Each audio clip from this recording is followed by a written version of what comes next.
کہ خدا سے ہم محبت کر سکتے ہیں، محبت کرتے ہیں، مگر خدا سے ہمارا فزیکل تعلق نہیں ہوتا۔ نہ آپ خدا کو دیکھتے ہیں، نہ اس کی آواز کو سنتے ہیں۔ دیکھنے کے بارے میں تو قرآن نے یہاں تک کہہ دیا کہ ان آنکھوں سے تم اپنے خدا کو نہیں دیکھ سکتے، تو آپ بصیرت سے ہی اللہ کو دیکھ سکتے ہیں۔ اور بصیرت سے بھی دیکھنے کے لیے آپ کے اندر محبت کا بس جانا بہت ضروری ہے، کیونکہ آپ کی تکمیل محبت کے بغیر نہیں ہو سکتی۔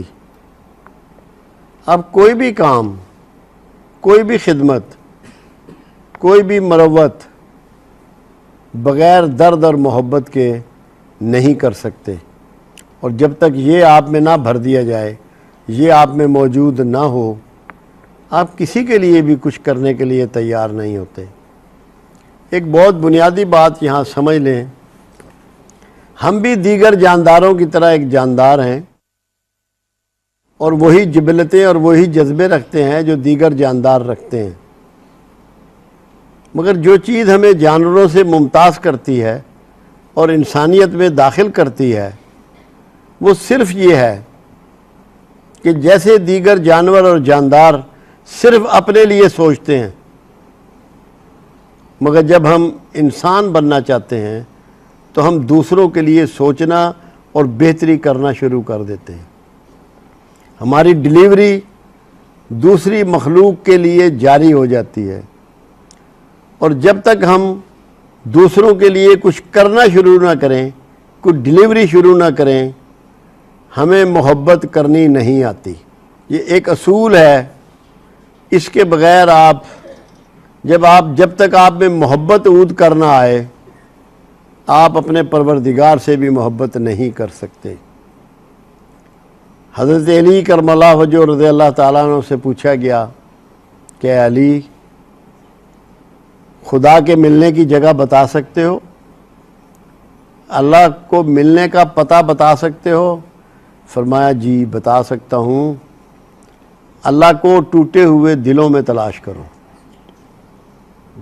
اللہ کو دکھی دلوں میں تلاش کرو۔ تو جب آپ دکھی دل پر پھایا رکھتے ہیں، اس کا مداوع کرتے ہیں، اس کی ریمیڈی کرتے ہیں، اس کے دکھ میں اس سے کاندھا جوڑ دیتے ہیں، تو پھر آپ کو اللہ بھی وہیں مل جاتا ہے، آپ پاتے ہیں اللہ کو وہیں پر۔ حدیث قدسی ہے کہ اللہ فرماتا ہے کہ میں بیمار ہوا،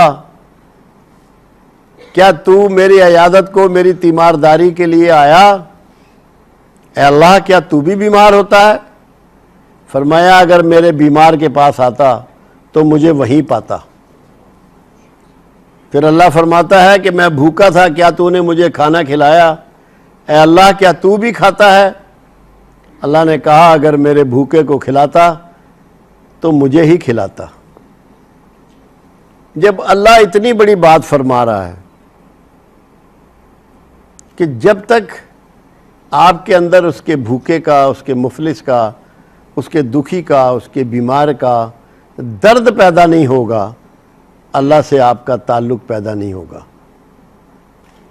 میں یہ کہوں کہ میں آپ کی محبت کرتا ہوں، آپ سے محبت کرتا ہوں، آپ کی عزت کرتا ہوں، اور جن سے آپ محبت کرتے ہیں، جو آپ کے بچے ہیں، جو بہن بھائی ہیں، ماں باپ ہیں، وہ مجھے اچھے نہ لگتے ہوں، تو میری محبت جھوٹ کا فسانہ ہوگی۔ تو جو یہ کہے کہ مجھے اللہ سے محبت ہے، مجھے اللہ سے محبت کرنی ہے، اور میں اللہ ہی سے محبت کرتا ہوں، اور اس کی مخلوق کا درد اس میں نہ سمائے، تو اس کا مطلب ہے کہ وہ جھوٹا ہے۔ اللہ کے رسول صلی اللہ علیہ وسلم کا فرمان مبارک ہے، کعبۃ اللہ کی طرف ایسے ہاتھ بڑھایا اور فرمایا سن لے اللہ کے پہلے گھر، مجھے تیری حرمت سے ایک انسانی جان کی حرمت زیادہ عزیز ہے۔ جب سوچ کا لیول یہاں پہنچ جائے اور اس کی مخلوق سے محبت اتنی بڑھ جائے، پھر یہ ممکن ہے کہ آپ کی اللہ سے ملاقات ہو، یا آپ کا تعلق اللہ سے تعلق خاص بن جائے اور آپ اس کے انعام یافتہ لوگوں میں ہو جائیں۔ قرآن کہتا ہے کہ جس نے ایک انسان کو قتل کیا اس نے پوری انسانیت کو قتل کیا، اور قرآن کہتا ہے کہ جس نے ایک انسان کی جان بچائی اس نے پوری انسانیت کا تحفظ کیا۔ یہ وہ کلیے ہیں اور یہ وہ قاعدے ہیں جس کی وجہ سے جب یہ لوگ خدمت کرتے ہیں